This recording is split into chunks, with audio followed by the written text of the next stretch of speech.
여러분 이번 한 주도 수고 많으셨습니다. 한 해의 연말을 여러분 어떻게 보내고 계시는지요? 다시 한번 간절히 고민하는 것은 주님 안에서 한 해를 잘 마무리하시기를 간절히 축복합니다.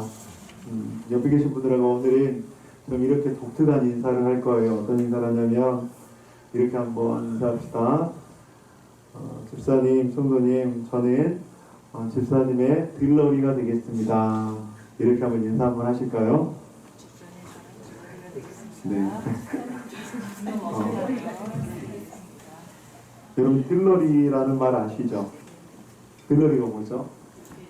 네. 결혼식을 올릴 때 들러리는 신랑 신부 옆에 서서 조형과 같은 역할을 하는 신랑 신부를 더욱더 빛나게 해주는 그런 사람이죠. 주인공 옆에 잠깐 머무르면서 보조 역할을 하는 사람, 이런 말에서 유래가 되었습니다. 들러리는 그저 옆에 서 있을 뿐이며 때로는 이름조차 기억되지 않습니다. 그런데 오늘 본문에서 세례요한은 놀랍게도 자신을 그런 들러리와 같은 사람이다라고 고백을 하고 있습니다. 그런데 또 놀라운 것은 세례요한은 그 들러리와 같은 역할을 하면서 참으로 기뻤다라고 하는 것입니다. 결혼식이 아닌 일반적인 상황이라면 들러리와 같은 그런 역할은 조금 섭섭하게 느껴질 수도 있고 나 자신의 존재에 대해서 인정해주지 않기 때문에 조금은 마음이 불편할 수도 있을 것 같아요. 하지만 세례요한은 전혀 달랐던 것 같습니다. 자기를 따르던 제자들이 하나둘 떠나고 자신의 영역이 점점 줄어들고 명성도 인기도 권위도 사그라들고 있지만 세례요한은 전혀 동요하지 않고 오히려 큰 기쁨을 누리고 있다, 그렇게 고백하는 것입니다. 그러면서 세례요한이 이 말씀을 하죠. 그는 흥하여야 하겠고 나는 쇠하여야 하리라 아니라. 질투도 불안함도 전혀 보이지 않는 고백입니다. 오히려 그 상황을 기뻐하고 있습니다. 도대체 어떻게 세례요한은 들러리와 같은 보이지 않는 서류와 같은 그런 역할을 자신이 감당하면서 기뻐할 수 있었을까? 오늘 본문에서는 우리에게 그 세례요한에게 나타났던 그 들러리와 같은 역할을 할 수 있었던 중요한 신앙의 원리 두 가지를 말씀하고 있습니다. 오늘 그 말씀을 통해서 다시 한번 저는 우리 모두가 하나님 안에서 나는 낮아지고 예수 그리스도는 높아지는 그런 은혜가 있기를 간절히 축복합니다. 함께 좀 볼까요? 첫째는 함께 웃어주는 것은 성도의 복이라고 하는 것입니다. 그래서 비교를 넘어 기쁨으로 나아갈 수 있는 것이죠. 23절 말씀 함께 읽어보실까요? 시작. 또 살렘 가까운 에논에서 세례를 베푸니 거기 물이 많음이라. 그러므로 사람들이 와서 세례를 받더라. 예수님께서는 제자들과 유대 땅으로 가셔서 사역을 하셨습니다. 그런데 23절에 보면 세례요한도 살렘, 여기서 살렘의 예루살렘 가까운 에논에서 세례를 베푸니 거기 물이 많다라고 기록하고 있습니다. 같은 지역에서 여러분들 그 당시에 스포트라이트를 받는 두 사람이 사역한다는 것은 결코 쉬운 내용은 아닙니다. 특별한 상황이었죠. 그런데 이것은 단순한 우연이 아니라 보이지 않는 하나님의 섭리가 있다는 것이죠. 오늘 어떤 섭리가 있었을까 함께 말씀 통해서 계속적으로 볼 건데요. 당시 유대 사회에서는 여러분들 랍비, 선생님이라고 하는 랍비의 영향은 굉장히 대단하고 중요한 것으로 여겨졌습니다. 랍비의 위대함은 그의 가르치는 제자의 숫자로 그렇게 평가받는 독특한 문화가 있었습니다. 제자가 많을수록 훌륭한 스승으로 인정받고 사회적으로도 영향력도 매우나 커졌습니다. 그리고 당시 힐레 학파, 샴마이 학파가 당시 유대 사회에서 가장 그 인지도가 있고 유명하고 많은 사람들에게 영향력을 주는 그런 학파였었는데 이 두 학파는 경쟁하듯 제자들을 끌어모으고 있었어요. 왜요? 제자의 수가 곧 그 학파의 위대함이기 때문에 제자를 확보하려고 경쟁적으로 애쓰고 노력했습니다. 세례 요한의 제자들도 바로 이런 문화 속에서 살아가고 훈련받고 있었습니다. 그러니까 세례 요한은 그 당시에 떠오르는 샛별 같은 존재였습니다. 그래서 많은 사람들이 세례 요한에게 몰렸죠. 그런데 세례 요한보다 더 떠오르는 샛별이 등장한 거예요. 누구요? 예수 그리스도. 당시 제자들은요, 스승의 명성이 곧 자신들의 명성 그리고 자부심으로 여겨졌습니다. 스승이 높아지면 자신도 높아지고, 스승이 유명해지면 자신도 유명해지고, 스승이 성공하면 자신도 성공할 수 있다는 것이었습니다. 그런데 25절을 보면 이 세례 요한의 제자들과 한 유대인 사이에 정결의식 논쟁이 벌어져요. 25절 여러분 한번 읽어주시기 바랍니다. 시작. 이에 요한의 제자 중에서 한 유대인과 더불어 정결의식에 대하여 변론이 되었다. 그런데 이때 제자들이 세례 요한에게 달려와서 이렇게 보고를 하는 것이었어요. 그들이 요한에게 가서 이르되 라삐여, 선생님과 함께 요단강 저편에 있던 이 곧 선생님이 증언하시더니가 세례를 베풀매 사람이 다 그에게로 가도이다. 여러분들 이 26절의 말씀이 좀 어떤 뉘앙스로 들리세요? 좀 기쁨의 뉘앙스로 들리세요? 불안의 뉘앙스로 들리세요? 좀 심각한 위기 상황이라고 지금 제자들이 이야기하고 있는 것 같지 않습니까? 불안과 초조함과 경쟁심과 심지어 질투까지 있는 제자들의 내면을 엿볼 수가 있습니다. 사람이 다 그에게로 가더이다. 예전에 예수님이 강 저편에서 보았던 그분 있죠? 지금 우리 학파에서 우리 편에서 많은 사람들이 다 그에게로 가고 있습니다. 신흥성경에는 그렇게 이야기합니다. 그래서 그들은 요한에게 와서 선생님, 요단강 동편에서 선생님과 함께 계시던 분, 즉 선생님께서 이전에 증언하셨던 그분이 지금 세례를 주고 계시며 모든 사람들이 그분에게로 가고 있습니다 라고 말했습니다.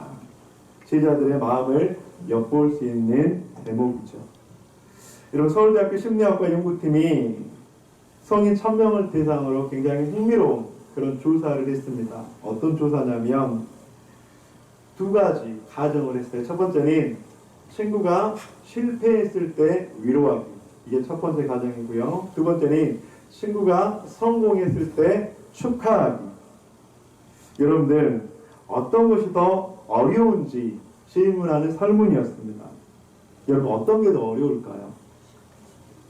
친구가 슬픈 일을 당했을 때 위로하기, 친구가 성공했을 때 축복하기. 어떤 게 더 어려울까요? 왼쪽이 오른쪽이요. 놀라운 결과가 나타났습니다. 무려 72%가 축하하는 것이 훨씬 더 어렵다는 결과가 나왔습니다. 이 연구팀의 분석에 따르면 다른 사람의 슬픔은 나를 전혀 위협하지 않는데요. 그래서 내가 도와줄 수 있는 우월한 위치에 서기 때문에 오히려 마음이 더 편안하대요. 그러니까 누군가 어려움을 당했어요. 그러면 그 어려움이 나한테는 위기로 다가오지 않아요. 그냥 내가 저 사람에게 무엇인가 위로를 줄 수 있기 때문에 내가 무엇인가를 준다는 것은 내가 더 우월한 위치에 있다는 것을 의미한다는 거예요. 반면 다른 사람의 성공은 나의 부족함을 적나라하게 드러내는 것이라는 것입니다. 그래서 그의 성취가 곧 나의 무엇처럼 느껴진다고요? 실패처럼 느껴지고 비교되는 것이 너무나도 고통스럽다고 하는 것입니다.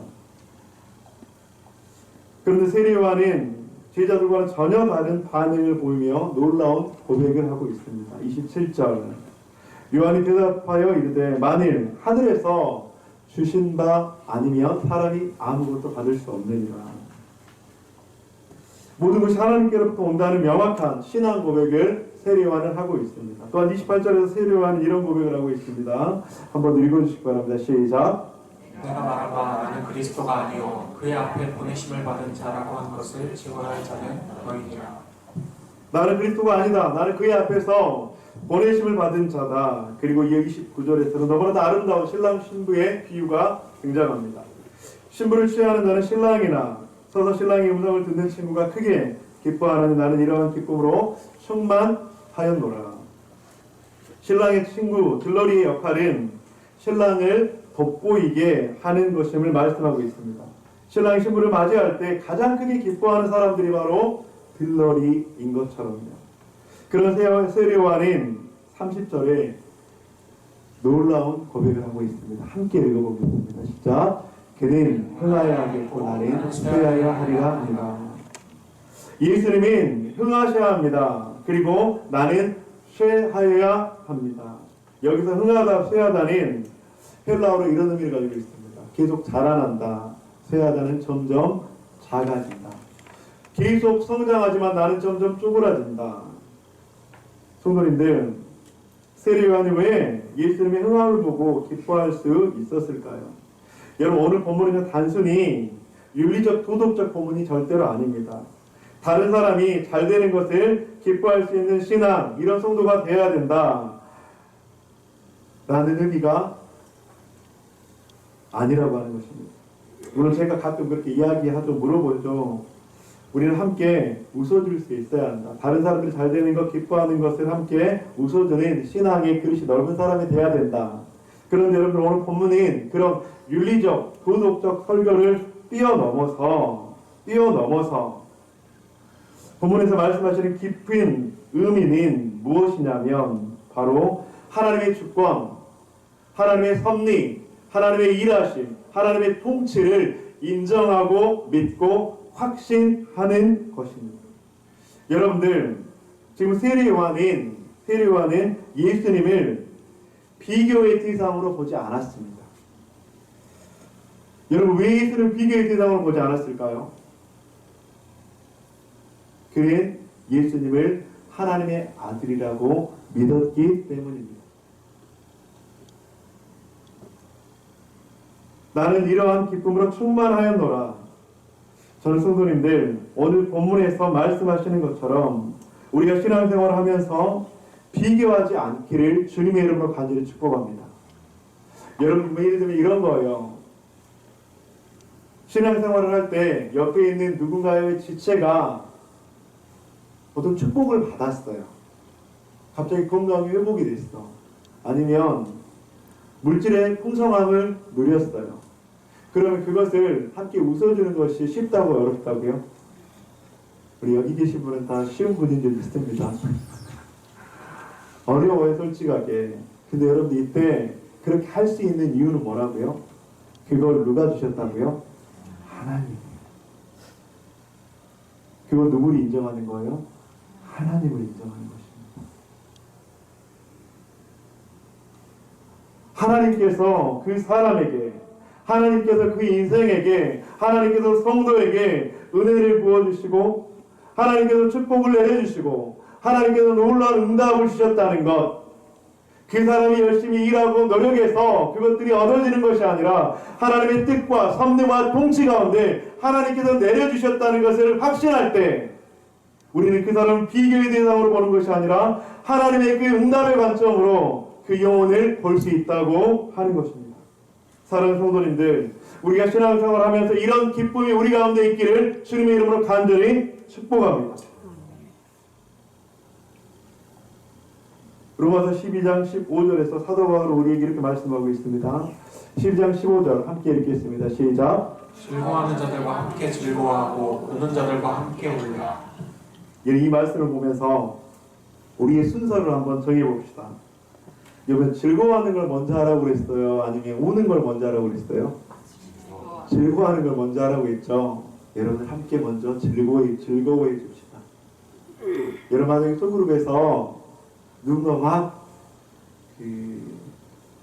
하나님께서 나에게 이런 일을 행하셨어, 아니면 공동체 지체 가운데 하나님께 나에게 응답을 하셨어, 아니면 이웃들과의 만남 속에서 내가 이런 축복을 받았어, 그런 이야기를 들을 때 여러분들 15절에서 무엇을 먼저 말하고 있다고요?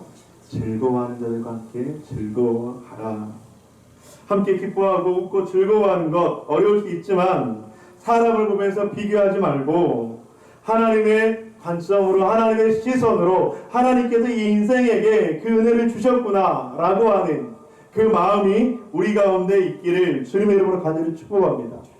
여러분, 2025년 12월 마지막 한 달을 보내면서 이렇게 실천해 보면 어떨까요? 누군가의 좋은 소식을 들으면 이렇게 한번 해봅시다. 따라하세요. 정말로 축하합니다. 말이 잘 안 나오세요? 다시 한번. 집사님 정말로 축하합니다. 내가 너무나도 기뻐요. 그렇게 의지적으로 축복을 결단해 봅시다. 나는 왜 안 될까? 나한테는 왜 이런 일만 있을까? 물론 속상하죠. 하지만 그 기쁨을, 축복을 함께 나눌 때 그것들은 나에게 전염되어질 줄 믿습니다. 주님 안에서 진심으로 축하합니다. 하나님께 영광을 돌립니다. 이렇게 고백해 봅시다. 혹시 SNS에서 누군가의 행복한 소식을 보면 댓글로 격려해 줍시다. 하나님의 은혜입니다. 함께 기뻐합니다. 나도 정말 기쁩니다. 그렇게 한번 표현해 보세요. 연말연시 각자 맡은 섬김의 자리가 교회 안에 많이 있을 것입니다. 서로의 섬김을 진심으로 축복하며 기뻐해 줍시다. 왜냐하면 여러분들 그 섬김은 내가 내 능력으로 한 것 같지만 누가 주신 것이라고요? 하나님께서 주신 거잖아요. 나를 도와준 사람에게 진심으로 감사의 메시지를 한번 보내보세요. 내가 참 한 해 동안, 한 달 동안 너에게 참 감사했어. 고마워. 그렇게 함께 웃고 기뻐할 때 그 기쁨은 곧 나의 기쁨이 될 줄 믿습니다. 그 웃음은 곧 나의 웃음이 되어질 줄 믿습니다. 아멘. 여러분들, 함께 웃어주는 것은 성도의 복인 줄 믿습니다. 비교를 넘어서 기쁨을 함께 나눌 수 있는 우리 공동체가 되었으면 좋겠습니다. 세례와는 바로 비교의 대상이 아닌 하나님의 관점으로 보았다는 것입니다. 둘째로, 하나님께서 주신 정체성을 알 때 흔들리지 않는다는 것이죠. 즉 사명에 충성했다는 것입니다. 오늘 본문에서 세례요한이 그렇게 함께 웃고 기뻐할 수 있는 이유, 본문에서 구체적으로 세 가지를 함께 보았으면 좋겠습니다. 첫 번째는 하늘에서 주셨다는 것을 알았다는 것이죠. 27절 한번 읽어주시겠어요? 시작. 요한이 대답하여 이르되 만일 하늘에서 주신 바 아니면 사람이 아무것도 받을 수 없느니라. 하늘에서 주신 바 아니면 예수님의 권세가 어디로부터 왔다고요? 하늘에서.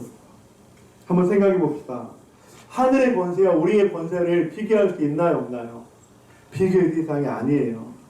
세례 요한은 자신의 사역도 영향력도 제자들도 하나님께서 주시는 것으로 분명하게 인식했습니다. 반면 제자들은 우리 스승의 것, 우리 세례 요한 스승의 것이라고 생각을 했죠. 자신의 소유욕입니다.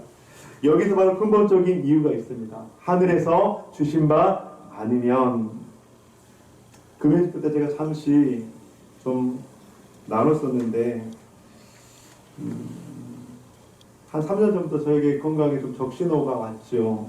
간 수치가 3배 이상 뛰고 약을 먹어도 그게 잡히지 않고 또 지방간에 그리고 또 고지혈에 3년 가까이 굉장히 많이 좀 고생을 했던 것 같아요. 약을 먹어도 그게 떨어지지 않고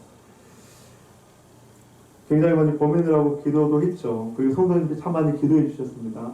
그러다가 이제 올해 9월에 어떤 계기로 한번 운동을 한번 해봐야 되겠다. 한번 식습관을 조절해 봐야 되겠다. 9월, 10월, 11월 굉장히 많이 좀 노력했던 것 같습니다. 그러다가 2주 전에 이제 병원에 가서 건강검진을 했는데 너무나 감사하게 모든 게 정상 수치로 돌아왔어요. 얼마나 감사하든지 얼마나 기쁘든지요. 그런데 그 기쁨의 원인을 나한테 찾은 거예요. 왜요? 제가 노력했으니까. 굉장히 많이 노력했거든요. 제가 참 먹는 즐거움으로 사는 사람 중에 한 사람인데 밤에 그 먹는 즐거움을 포기를 했습니다. 하루에 1시간 반, 2시간 동안 걷고 운동하고 그걸 꾸준하게 했습니다. 그러면서 내가 열심히 하니까 되는구나. 내가 이렇게 노력하니까 내가 건강해질 수 있구나. 그런데 여러분들, 교만이더라고요. 하나님께서 저에게 그런 내면의 메시지를 주셨습니다. 네가 열심히 해서 된 것 같지? 네가 노력해서 된 것 같지? 그런데 아니더라고요. 여러분들이 저를 위해 기도해 주셨잖아요. 맞죠? 안 하셨어요? 여러분들이 저를 기도해 주셨잖아요. 걱정해 주셨잖아요. 그러면서 여러분들이 기도해 주시지 않았으면, 기도가 쌓이지 않았으면 제가 아무리 노력해도 저는 그렇게 안 됐을 거라고 100% 확신합니다.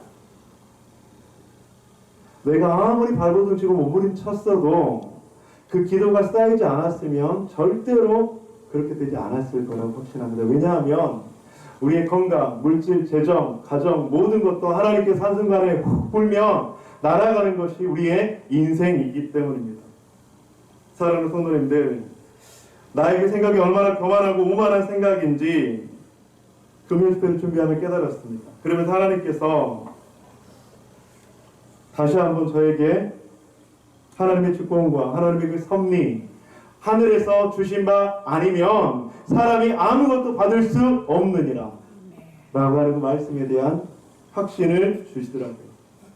사랑하는 성도님들, 우리의 생명이, 건강이, 물질이, 가정이 한순간에 무너질 수도 회복할 수도 있는데 그것은 하늘에 하나님의 주권과 섭리에 달려있는 줄 믿습니다.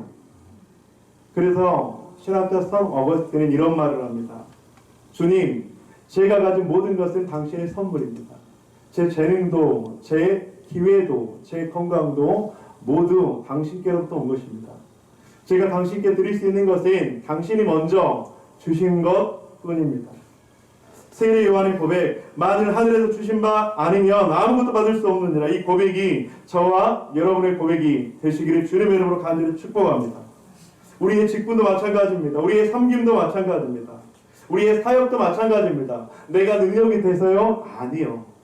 내가 시간이 돼서요? 아니요. 내가 물질이 있기 때문에요? 아니, 절대로 아니요. 하나님께서 주신 바 아니면, 하나님께서 허락하신 바가 아니면 절대로 그런 일들이 일어날 수 없는 줄 믿습니다. 그래서 우리는 기쁨으로, 감사함으로, 자원함으로 주님 앞에 나아가야 합니다. 두 번째로는 본문의 세례 요한은 보내심을 받은 자라는 것을 알았다는 것이죠. 28절 말씀 한번 읽어주시기 바랍니다. 시작. 내가 말한 바 나는 그리스도가 아니요 그의 앞에 보내심을 받은 자라고 그것을 증언하지 않은 너희니라. 세례 요한은 다시 한번 선포합니다. 나 자신은 들러리인 그 자신의 정체성을 분명히 말씀하고 있습니다. 자신은 주인공이 아니라 안내자이고 메시아가 아니라 메시아를 소개하는 사람이다. 당시에 많은 사람들이 세례 요한을 보면서 그렇게 물어봤거든요. 왜냐하면 그 당시에 수많은 사람들 가운데 스포트라이트를 받으며 세례 요한을 주목하고 있었거든요. 아니, 구약의 선지자들이 이야기했던 그 메시아가 세례 요한인가? 그러면서 세례 요한 주위로 수많은 사람들을 올려들었습니다. 내가 그냐? 내가 메시아냐? 내가 선지자냐? 내가 구약에서 보내겠다고 하는 그 사람이냐? 그런데 세례 요한은 분명하게 명확하게 이야기합니다. 나는 그리스도가 아니다. 그의 앞에 보내심을 받은 사람이다. 여기서 보내심을 받은 자라고 하는 것은 사도라는 말과 동일한 뜻을 가지고 있습니다. 즉 파송받은 자, 그리스도의 대사라고 하는 것입니다. 나는 이 구절을 보면서 내가 누구에게로 왔는가 이것을 아는 것은 참으로 중요하다라는 생각을 다시 한번 해봤습니다. 여러분들, 예를 들면 여러분들의 가정에서요, 가정이 믿음의 가정이 되기를 원하시죠? 아멘? 원하지 않으세요? 그렇다면 그 가정 속에서 내가 누구인지 알아야 합니다. 내가 누구요? 하나님께로부터 보내심 받은 자. 하나님께로 보내심을 받은 엄마가 그 가정 가운데 있으면 그 가정은 믿음의 가정이 될 줄 믿습니다. 하나님께로부터 보내심을 받은 아빠가 있으면 그 가정은 믿음의 가정이 될 줄 믿습니다. 하나님으로부터 보내심을 받은 한 사람이 있으면 그 영역 속에서 하나님의 나라가 이루어질 줄 믿습니다. 여러분들, 이 정체성을 알아야 돼요. 내가 과연 누구로부터 보내심을 받았는가 라고 하는 것. 믿음의 엄마, 아빠, 믿음의 자녀, 믿음의 직장인, 믿음의 성도가 되어야 되는데 그렇게 하나님의 자녀로서의 커밍아웃을 우리는 잘하지 못한다는 거예요. 우리들 주위에서, 우리들 가정에서 하나님의 보내심을 받은 자로서 당당하게 커밍아웃하면서 당당하게, 담대하게 그렇게 나아가고 있습니까? 내가 누구로부터 왔느냐 하는 것을 알고 고백하는 것 속에서 바로 하나님의 놀라운 역사는 시작된다고 하는 것입니다. 내가 하나님께 보내심을 받은 자라는 것을 기억하는 저와 여러분들이 되시기를 간절히 축복합니다. 여러분들 교회도 마찬가지예요. 여러분들 2025년에 시작하면서 여러분들 각자의 사역의 위치에서 하나님께서 여러분들을 보내셨는 줄 믿습니다. 여러분들이 자리에서 재능이 있어서 달란트가 있어서 아니면 내가 시간이 돼서 물질이 돼서 여러분들이 그 영역을 섬기는 것이 아니라 2025년 그래 누구누구 권사 너는 이 사역으로 내가 너를 보낼게 누구누구 성도 내가 너를 이곳 가운데 보낼게 하나님께서 보내셔서 그곳 가운데서 2025년 하나님의 놀라운 은혜를 전하는 자가 되었다고 하는 거예요. 2026년 그렇게 한번 기대해 봅시다. 하나님 2026년에는 저를 어떤 곳에 보내시기를 원하세요? 하나님 2026년에는 저의 능력과 저의 상황과 관계없이 제가 하나님께서 보내신 그것 가운데서 잘하고 못하고가 아니라 하나님께 영광 돌려보겠습니다. 이것이 바로 하나님께 보내심을 받은 자의 자세라고 하는 것입니다. 그렇게 그 자리를 충성스럽게 지킨다면 그 속에서 하나님의 역사를 일어나게 될 줄 믿습니다. 아멘. 여러분 섬김 지원서 다 받으셨죠? 잘 보세요.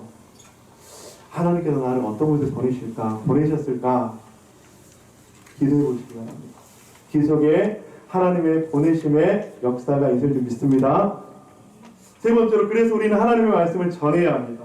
오늘 본문에서 계속적으로 반복하며 강조하는 말씀이 있습니다. 34절 하나님이 보내시는 이는 하나님의 말씀을 하나니 하나님의 성령을 한량없이 주시느니라. 35절 아버지께서 아들을 사랑하사 만물을 다 그의 손에 주셨으니. 36절 아들을 믿는 자에게는 영생이 있고. 여러분 36절에서 믿는 자라고 하는 것은 단순한 지식적 동의가 아닙니다. 하나님을 신뢰하고 헌신하는 것입니다. 그렇게 믿고 순종하는 자에게 영생이 있다고 말씀하시죠. 또 반면에 순종하지 않는 자에게도 하나님께서는 조금은 따끔한 말씀을 주십니다. 36절 한번 읽어볼까요? 시작. 아들을 믿는 자에게는 영생이 있고 아들에게 순종하지 아니하는 자는 영생을 보지 못하고 오히려 하나님의 진노가 그 위에 머물러옵니다. 믿음과 순종은 분리될 수 없습니다. 사랑하는 성도님들, 우리가 있는 그곳 가운데서 하나님의 말씀, 믿음의 모습을 전달하는 전달자가 되시기를 간절히 축복합니다. 여러분들이 있는 그 소그룹에서 하나님의 말씀 안에서 은혜와 사랑을 나누기를 간절히 축복합니다. 그래서 저는 이런 질문을 드리고 싶어요. 여러분들 오늘을 마무리하면서 이 질문 한번 생각해 봅시다. 오늘 내 삶에서 누가 흥하고 있습니까? 예수님입니까? 아니면 나 자신입니까? 나는 무엇을 하늘에서 받았다고 고백할 수 있습니까? 나는 무엇을 구체적으로 감사할 수 있습니까? 나는 올해 하나님을 더 사랑하게 되었습니까? 작년보다 하나님을 더 사랑하며 살았습니까? 올해보다 내년에 하나님을 더 사랑하시겠습니까? 여러분 이 질문을 한 해가 저물어가는 이 12월 계속적으로 해보시기 바랍니다. 오늘 내 삶에서 누가 흥했는가? 나는 하나님께로부터 무엇을 받았는가? 말씀을 마무리하도록 하겠습니다. 오늘 본문에서 세례요한은 함께 웃어주는 것, 기뻐하는 것을 우리들에게 도전했습니다. 그것이 성도의 복이라고 하는 것입니다. 비결을 넘어 기쁨의 모습으로 나아갑시다. 여러분 함께 웃어줄 때 그 성도의 복은 여러분의 그 사람에게 전달되는 것뿐만 아니라 우리에게도 동일하게 하나님께서 그것보다 더 큰 복을 주실 줄 믿습니다. 둘째로 하나님께서 주신 정체성, 나는 어디에 보내심을 받았는가? 하나님께서 주신 바가 아니면 나는 아무것도 할 수 없다는 것. 그렇게 하나님의 말씀을 전하는 것. 사랑하는 성도님들, 이 말씀이 우리의 삶 속에 이번 한 주 속에 다시 한번 깊이 자리 잡고 이 말씀의 능력으로 살아가시는 저와 여러분들 되시기를 주님의 이름으로 간절히 축원드립니다.